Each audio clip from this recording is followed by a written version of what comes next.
identidade do povo cubano e a prática do internacionalismo.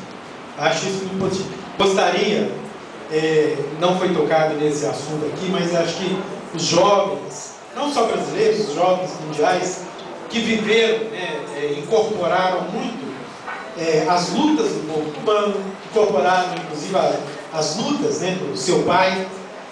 Como que hoje o processo, esse processo que ocorreu principalmente a partir do último congresso do PC cubano, como que isso está sendo visto? Porque a gente, nós temos pouca informação, o conjunto da população mundial, principalmente, tem muito pouca informação dessa luz que ainda continua brilhando, que é a luz de Cuba, é a luz do povo cubano. Então, se você der pelo menos 2 segundinhos sobre isso, seria muito importante para nós.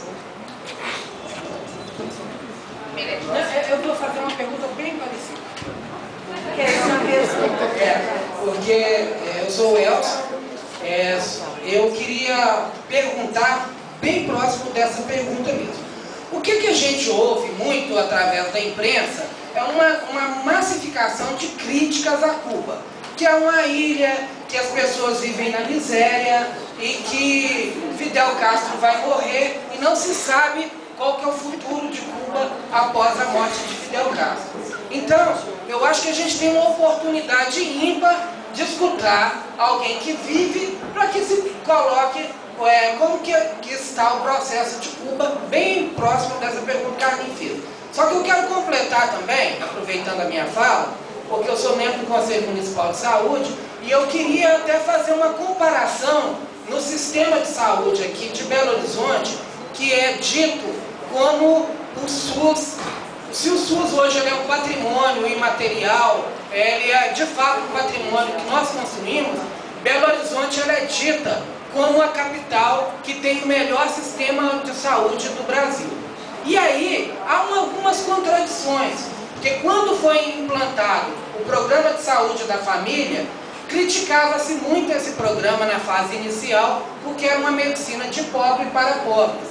E a história hoje está mostrando que não é exatamente isso, mas a diferenciação foi exatamente porque teve vontade política de um governo em investir em saúde num determinado momento. Apesar dessas críticas que a gente faz, a precarização e, lamentavelmente, a gente sabe que é uma realidade hoje que o Sistema Único de Saúde, e que é público e gratuito, ele não é tão público e tão gratuito assim, uma vez que existem grandes conglomerados na área da saúde, na área da medicina, que usufruem e usurpam o sistema.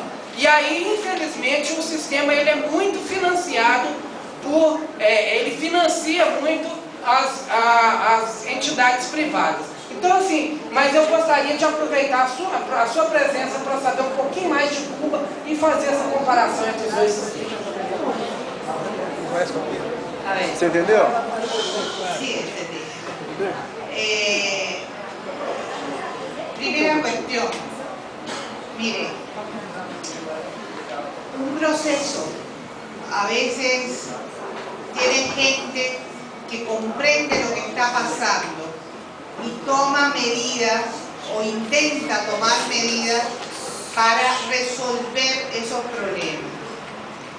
Pero a veces se olvida de que hay muchas otras personas debajo que no tienen el mismo nivel intelectual que ustedes, por ejemplo.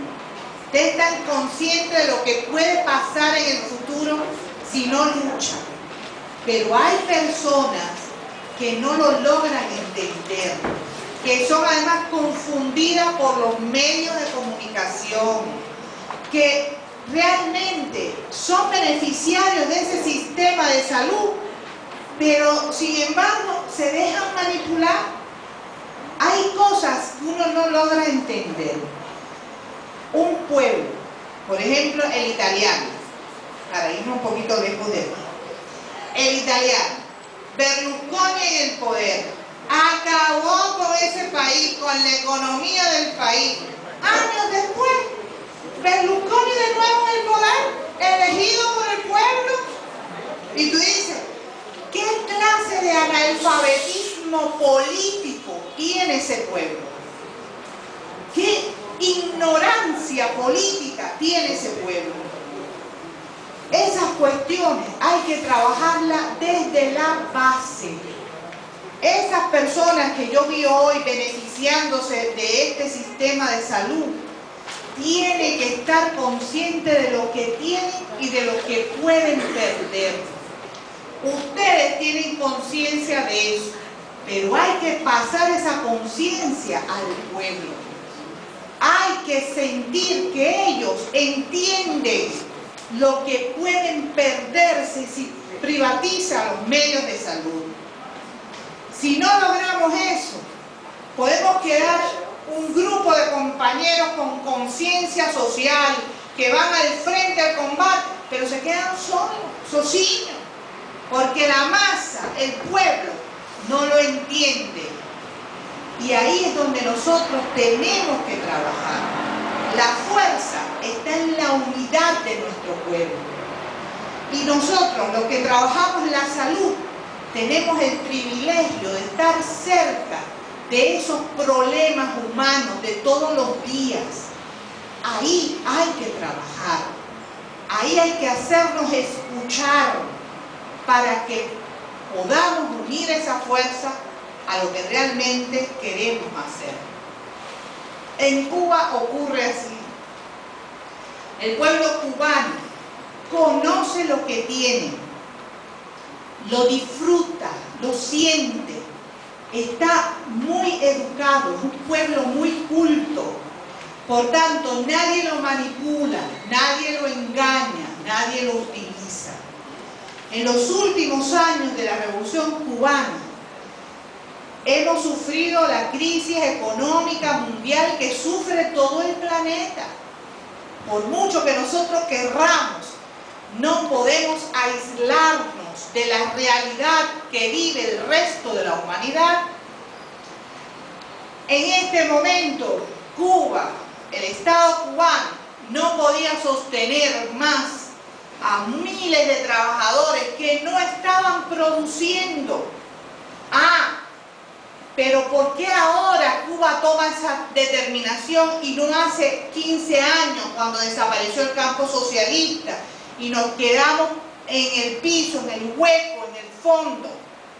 Porque en aquel momento, si el sistema socialista dejaba a trabajadores sin amparo, no había cómo resolver ese problema social. Perdíamos una masa de hombres y mujeres.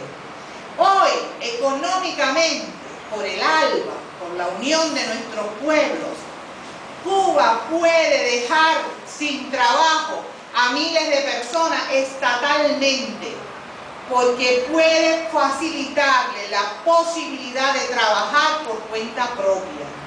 Económicamente, el país tiene los recursos para hacer este tipo de proyectos. ¿Dónde está mi preocupación como ciudadana cubana? No es que una gente tenga un paladar, por la novela de la Globo que llegó a Cuba, de los paladares. Bueno, no que la gente tenga un paladar, es decir, un pequeño restaurante familiar. Ese no es mi preocupación. Mi preocupación es la conciencia social, porque las personas piensan según viven. Y nosotros no podemos darnos el lujo de perder hombres y mujeres socialmente útiles para el pueblo. Hay que trabajar en ese aspecto.